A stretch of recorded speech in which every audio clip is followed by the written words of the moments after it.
Now, while that concert was happening, there's another concert happening 2 days from now.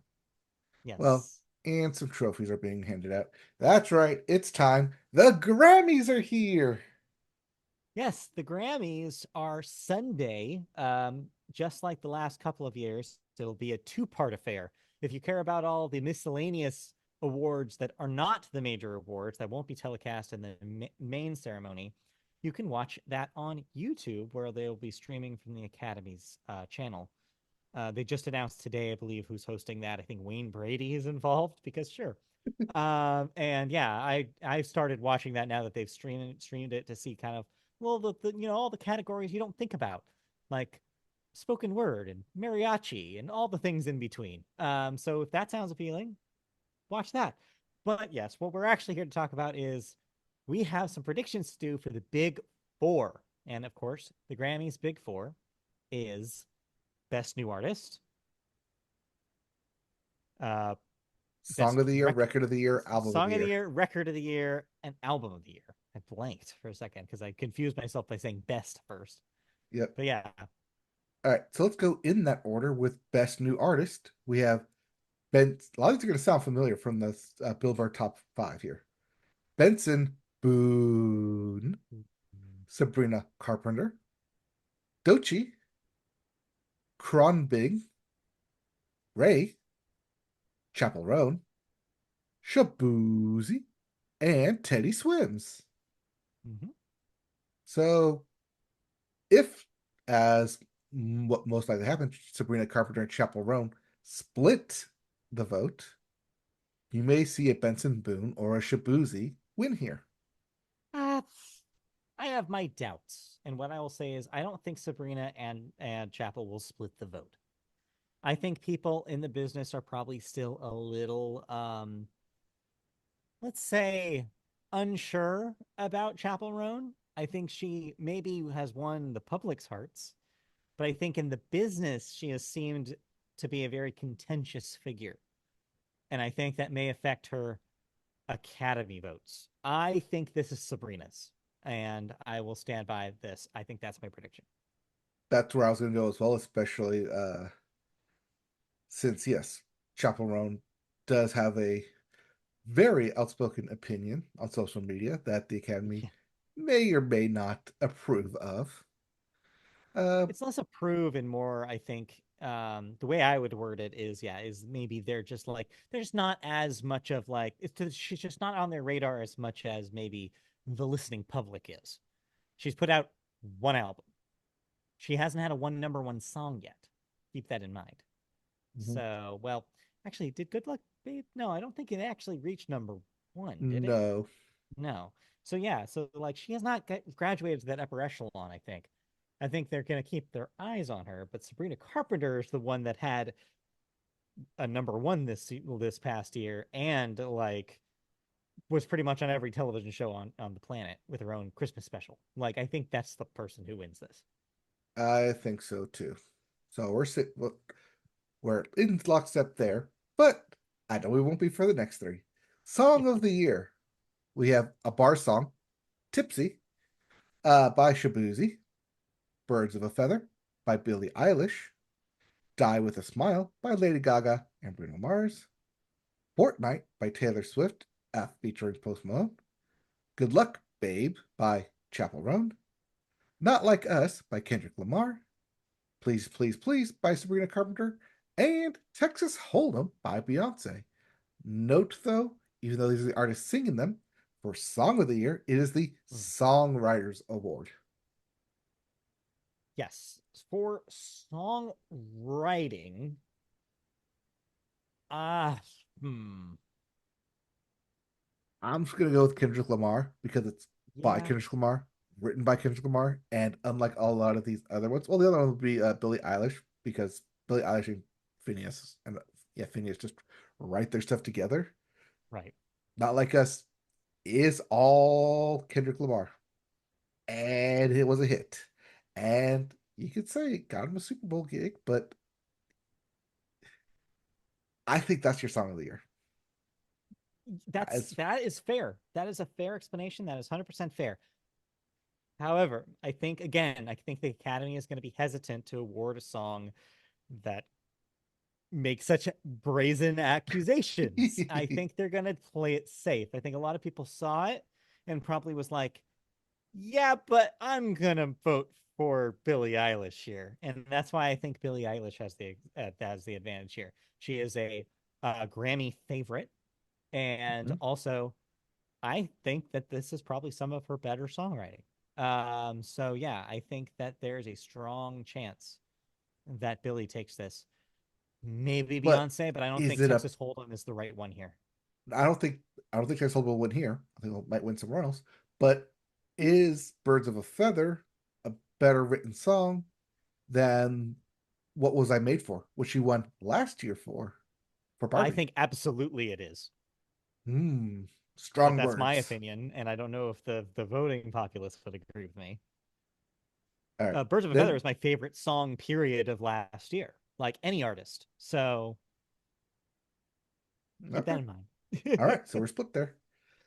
Next, we have Album of the Year, which goes to the artists and the featured artists, songwriters, and producers for the album. We have New Blue Sun by Andre 3000, Cowboy Carter by Beyonce, Short and Sweet by Sabrina Carpenter, Brat by Charlie XCX, To Jesse, Volume 4 by Jacob Collier, Hit Me Hard and Soft by Billie Eilish, Chappell Roan, The Fall and Rise, The Rise and Fall of a Midwest Princess by Chappell Roan. And lastly, The Tortured Poets Department by Taylor Swift. Album is where I think that Beyonce finally gets the nod. I think I've said it before on this podcast. I'll say it again. Cowboy Carter is by far her most Grammy bait album she's ever made. I think this is the time that it actually happens. I do not think that the field is strong enough to fight her, except for a random ass win from Andre 3000, which I am prepared for just in case. That's always the outside. I mean, like when John Batiste won from the outside lane there for his album. Yes. But yeah, Cowboy Carter was my number 3 album of the year for my list here. So yeah, makes sense that I would pick that over everything else here. And yeah, it's an experience. It's a full album experience, front to back, song to song. The way it flows, the way it hits, it is an experience, which Yes. is why I think it should win album of the year. And also it honors music history, and also there's like, there's extra context. There's that, it's weird to say underdog story and Beyonce in the same sentence, but it does feel a little bit like that for specifically the album of the year category, right? She's won everything else. Yes. Like, might as well. Um, Well, yeah, Jay-Z's words last year may have something to do with the influence. May or may not. maybe, maybe. Yeah, and also she was a trendsetter as opposed to a trend follower. Like, in fact, people followed after her with country albums in 2024. So I think that they will finally recognize the work that she put into this thing and the feel like because the album category to me is something that speaks more to just a collection of songs. It means a statement. And I think it is the statement out of all the albums here. I Obviously there's always a possibility that Billy or Taylor takes this as instead, but I just don't think they have it this year, especially not Taylor. Just no momentum at all. Which means she can't go up there and announce her next album. No, that there's nothing stopping her from doing that. Just play a Reputation, whole Taylor's Kanye. version. Just pull a Kanye move. Well, she is presenting. They announced today that she is presenting a category. Oh, okay. Well, she can't present something So that she herself could win. yeah, So I don't know what I don't that's know. gonna Probably mean. best. No, no, because last year's best new artist always presents this year's best new artist. Yeah, right. All right. And lastly, for the big four, record of the year, which goes to the artists, the album producers, and the recording engineers for the song. Yes. For that, we have Now and Then by the Beatles, Texas Hold'em by Beyonce, Espresso by Sabrina Carpenter, 360 by Charlie XCX, Birds of a Feather by Billie Eilish, Not Like Us by Kendrick Lamar, Good Luck, Babe by Chapel Roan, and Fortnite by Taylor Swift featuring Post Malone. And here is where Texas Hold'em will win Record of the Year. Ah, I don't know. I don't know. I don't know. I th- I just don't think she does. I don't think it does. Because I don't think Texas Hold'em is the correct song that I think should have been submitted from that album. I just don't think it's that strong. You think it should have been Blackbirds? No, because that's a cover. I don't think that's eligible. Okay. I don't know. It's a I tough mean, one. otherwise, do you go with Not Like Us, Kendrick Lamar? Otherwise, you got the pops of Espresso and Good Luck, Babe. I Or think you got to that double if down on Birds of a Feather, Billie Eilish.